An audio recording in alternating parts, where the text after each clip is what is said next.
of a lot of these children. Because before Tiny Toones blew up as it did now, there's two specific NGOs that sponsor them. One of them is called Bridges Across Borders, which has given them a new location to practice their dance. Yeah. And another location is called Women's Agenda for Change. Now, Women's Agenda for Change is the only radical feminist group in Cambodia.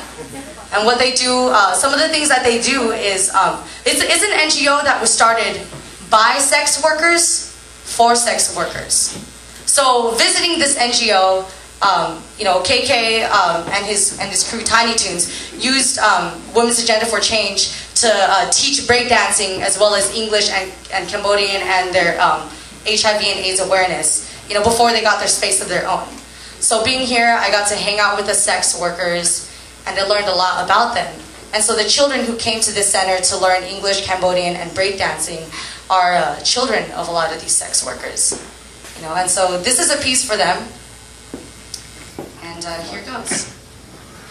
Time and time again, my sisters being abused and used, calling it love, but what it is, when they sacrifice their bodies and souls, sold from their hometowns and bound for that American gold. False dreams aim for that bling bling, blinding them subliminally because they're driven by the fantasies of sending all the luxuries back to their villages no longer in existence. If she only knew that it has been replaced due to privatization, the nation's invaded by all the corporations, and she's praying that she'll get a response. But they never will, because the deal was to profit and move on out of debt.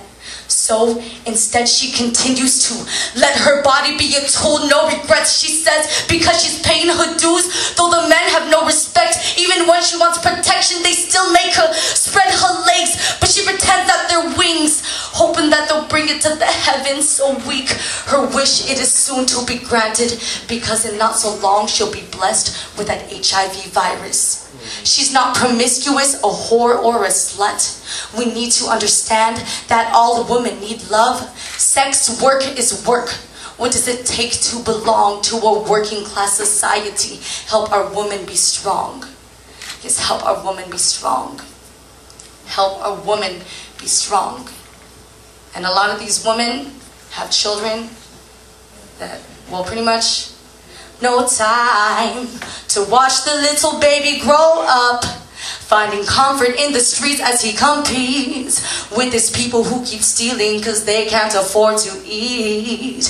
In time, how much longer will it take till you break his spirit? Barely 10 years old and being a child he has yet to experience. So pretty much that's what I have to say.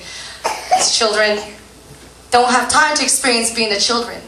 And so when you have people like KK, or just even here in the States, hip-hop, b-boying in general is so powerful because it gives these children a voice, because they don't have the luxuries to be in locations like this, dance studios, anything of that sort.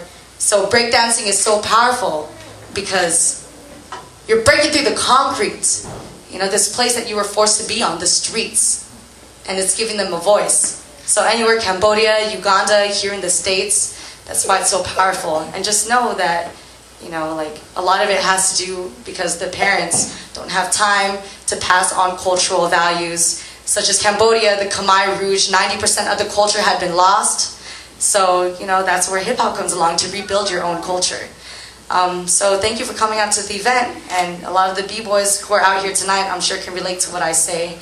So yeah, I hope you guys find your own creativity and somehow be inspired to go to a third world country and see what hip-hop is doing, because it's a universal movement.